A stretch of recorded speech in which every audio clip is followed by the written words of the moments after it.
Hi everyone, I'm Mary Tian, and this is Michelle Tian. and today we are here with Dr. Tian, a mathematics professor at the University of Southern Mississippi. Dr. Tian, we are so honored to have you here today.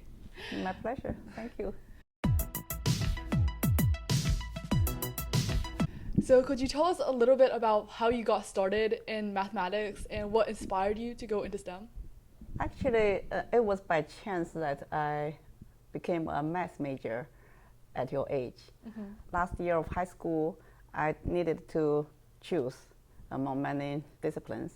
And then I chose what was considered the most popular one. That was computer science.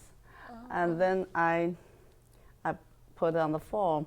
But later, many people did the same choice. So I was assigned, or many others also, applied math and the computational software.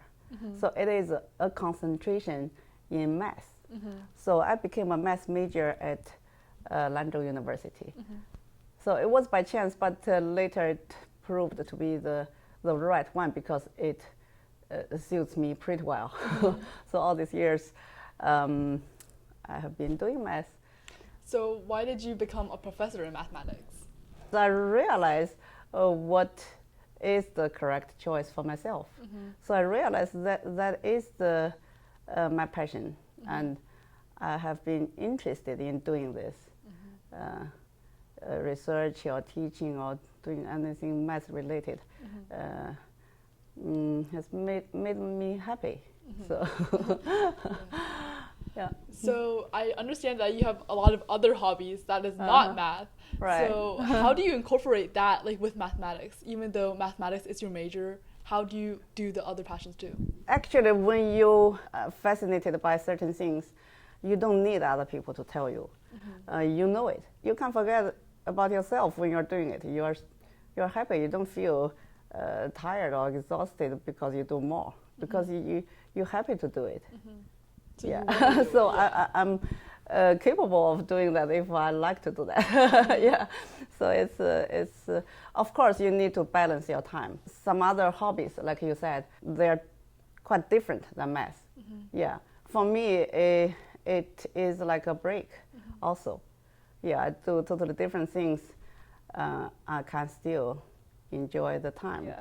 So you're doing math, but then you can also do all your other interests and hobbies at the same time, right?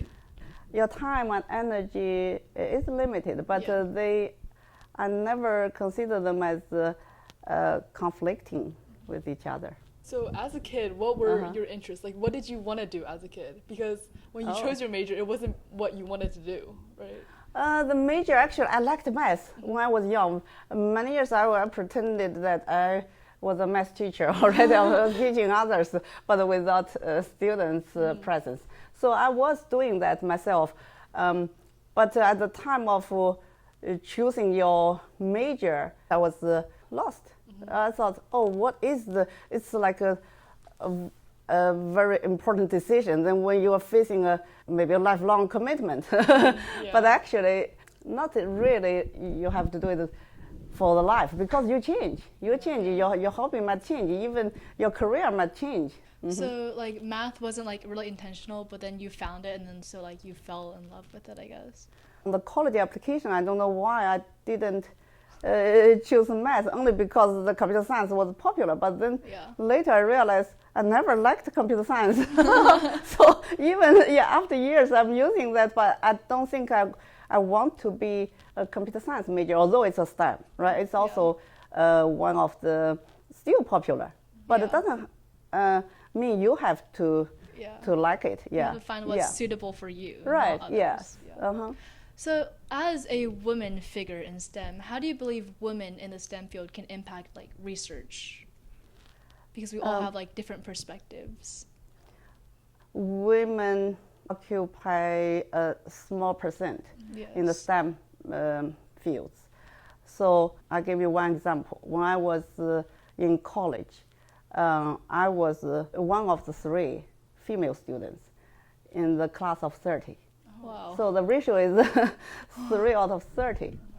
Yeah, but that didn't prevent me from doing well. So I was awarded the the first class scholarship, yeah, because of my performance.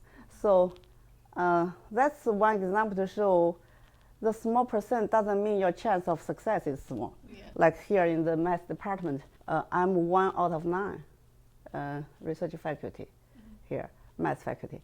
So that ratio is still more or less the same as what I encountered when I was in college. So that's my personal experience. But that you as an individual, you can still prove that you can do it. You as long as you are passionate and you are willing to invest your time and effort. So that small percentage of females in this whole STEM field, like you didn't face any challenges because of it, did you? Challenges, sure. I want to move forward because I want to do math, but I don't want other people's views or whatever human-related obstacles stop me from doing it. And also, I'm aware of the challenges, and I try to work with others to improve the environment and conditions. For example, when I was in college, if you think 3 girls in a class of 30 or 27 boys, right? Then that's not very comfortable for me, not pleasant environment. So I want to also to make it more friendly, and when I work here also, I if whenever possible, yeah. And speaking of like when you first chose your major, you didn't choose what you wanted to be because you were influenced by outside factors. So right now, a lot of girls, especially like my age, who are choosing what to major in college, we don't technically choose what we want like for STEM majors because we feel deterred by gender stereotypes. So how would you encourage these young girls to pursue what they want to do? I think you should not leave that decision to your parents, not leaving that to other classmates or your teachers. You must ask yourself this question because you know best.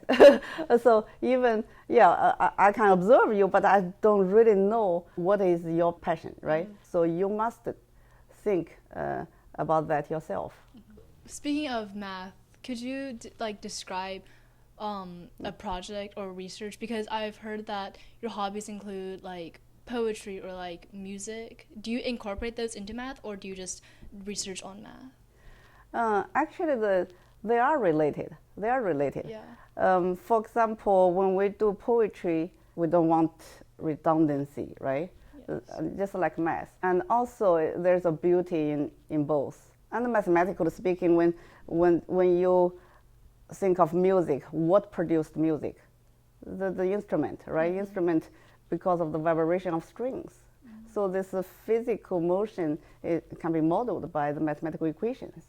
And then the solution will be, Well, at first, before I talked to you today, I thought that music was a whole different thing than math, because math was equations and the STEM field, and I thought that music was like in a whole nother field. But then now that I think about it, you can actually incorporate both of them and combine them. Right. Actually, math, they can be used, for example, one equation can be used to model different phenomena. So what is the most interesting research that you have done? Most interesting? Actually, my major area is applied math and analysis, and numerical analysis, and also, so when you see, for example, numerical results with high resolution, that can be very exciting because you work and you fix and you try to improve both accuracy and proficiency, right? So when you achieve that goal, that will be very interesting and exciting. So as a math professor, what do you do on a daily basis? Is it like research or is it teaching?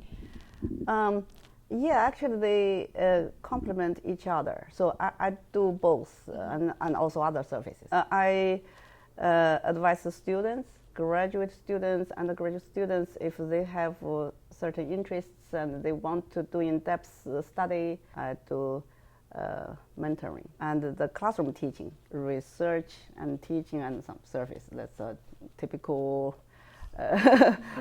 rule, the typical rules for faculty, college faculty. Mm-hmm. Because I now know that you both teach and then research and then many other things. So how do you manage your time so well? Like, do you have any skills or tips?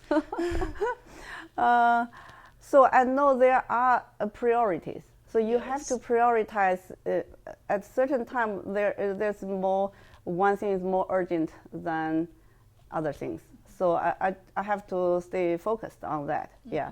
So then afterwards, I might let myself think of other things. It's about prioritizing your time and energy. Yeah. So if you could give one tip to any of these younger students, especially young females who want to go into STEM, mm-hmm. what would you say to them? Well, I would say just do it. By doing it, you honor your interest. You realize your interest. All right. Well, Dr. Tian, thank you so much for letting us talk to you today. You're welcome. We have learned so much, and I'm beginning to be more interested in all these different aspects of STEM and how you can incorporate them into our daily lives and other passions as well. So thank you so much for having us, and thank you guys for watching.